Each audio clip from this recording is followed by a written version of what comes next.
Ilang araw nang namalagi sa EDSA Shrine ang ilan sa ating mga kababayan na mula pa sa iba't ibang lugar sa Pilipinas upang ipahayag na sawang-sawa na sila sa pamamalakad ng kasalukuyang administrasyon.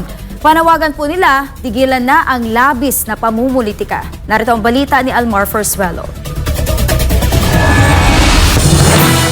Hindi na napigilan ng ilan sa ating mga kababayan ang kanilang nararamdaman kaugnay sa kung papaano pinapatakbo ng administrasyon ni Marcos Jr. ang Pilipinas matapos na magsalita ni Vice President Sara Duterte patungkol sa ginagawang panggigipit sa kanya ng mga umano'y alipores ni BBM ay nagkaroon ng lakas ang mga Pilipino na tumindig at ipahayag din ang kanilang pagkadismaya sa kasalukuyang administrasyon. Kasunod nito ay nagtipon-tipon sa EDSA Shrine ang ilan sa ating mga kababayan mula sa iba't ibang lugar dito sa bansa upang ipahayag ang kanilang pagkadismaya sa gobyerno. Iba sa kanila, sinasabi na hindi patas ang kasalukuyang administrasyon. Ang masasabi ko lang sa pagigipit nila, hindi kayo patas. Dapat pumatas kayo. Dahil ang ginagawa ng mga Duterte, alam namin ang ginagawa nila ay para sa taong bayan. Ngayon, para malaman nyo, para ako sumisigaw ako, para ipaglaban ng mga Duterte, dahil alam ko, hindi kayo patas. Nakikita namin ang kaanperan, lalo na sa Kongreso. Napapanood namin yan. Hindi kami bulag at hindi kami tanga para maniwala kami sa inyo. Dahil alam namin ang katotohanan ng mga Duterte ay nagsasabi ng totoo. Para naman sa kilalang social media writer at influencer na si MJ Kiambao Reyes, suportado niya ang pagtipon-tipon ng ating mga kababayan sa EDSA Shrine dahil sa walang pakundangan ng korupsyon na ginagawa ng mga iniluklok ng taong bayan at ang patuloy na panggigipit ng pamahalaan sa mga Duterte.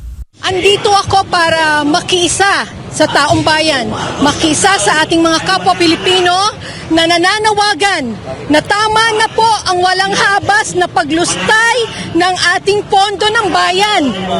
Tama na ang walang tigil at walang katuturang panggigipit sa ating Vice President at ganun din sa dating Pangulong Duterte. Dismayado din anyang milyon-milyong Pilipino dahil hindi tinupad ni Bongbong Marcos ang kanyang pangako na ipagpatuloy ang sinimulan ni dating Pangulong Rodrigo Duterte.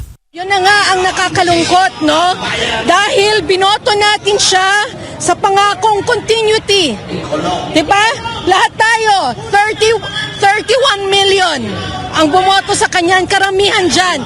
Binoto siya dahil naniwala tayo na ipagpapatuloy niya ang mga magagandang nasimulan ng Pangulong Duterte. Pero anong nangyari? Yung mga big ticket projects hindi na natuloy. Kaya ang resulta, Yung drug war, nawala. Nagbalikan na naman ang mga pushers, ang mga adik, ang mga drug lords.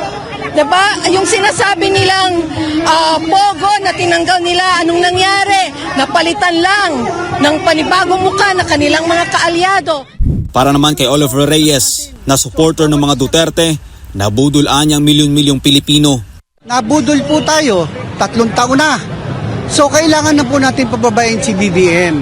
Kasi nakita na po natin yung paghihirap. Lookbook na po sa kahirapan ang mamamayang Pilipino. Sigaw din nila na magpa-hair follicle drug test si BBM. Ngayon, ang isang hinihiling pa po namin, magkaroon po tayo ng hair polygraph test, drug test. Kailangan po magsimula yan sa presidente pababa. Nasa EDSA din ang dating kadre na si Jeffrey K. Eric Celis at nanawagan ng pagkakaisa. Mga mamamayang Pilipino, tayo ay nasa EDSA, hindi para manawagan sa pag-aalsa, kundi para manawagan sa pagkakaisa. Hindi tayo nananawagan na pabagsakin ng gobyerno, nananawagan tayo para sa reforma at pagbabago. Ang EDSA ay historical symbol ng sama-samang pagkilos ng mamamayan sa mabuting layunin, hindi para sa karahasan. Sa huli, panawagan nila sa gobyerno, Mag-focus po tayo sa kung ano ang dapat gawin ng gobyerno para mapa-improve ang buhay ng mga Pilipino ngayon dahil sobrang taas na ng bilihin. Bumalik na naman ang mga kriminal sa lansangan.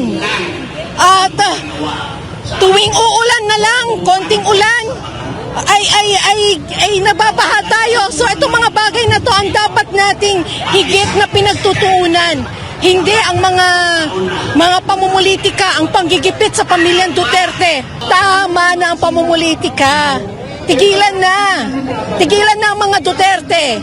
Ayusin natin ang Pilipinas. Kung matatandaan, nauna nang inihayag ni Vice President Sara Duterte na bago pa ang eleksyon noong 2022 ay lumapit sa kanya ang mga Marcos upang humingi ng tulong na nagresulta sa pagkapanalo ni BBM.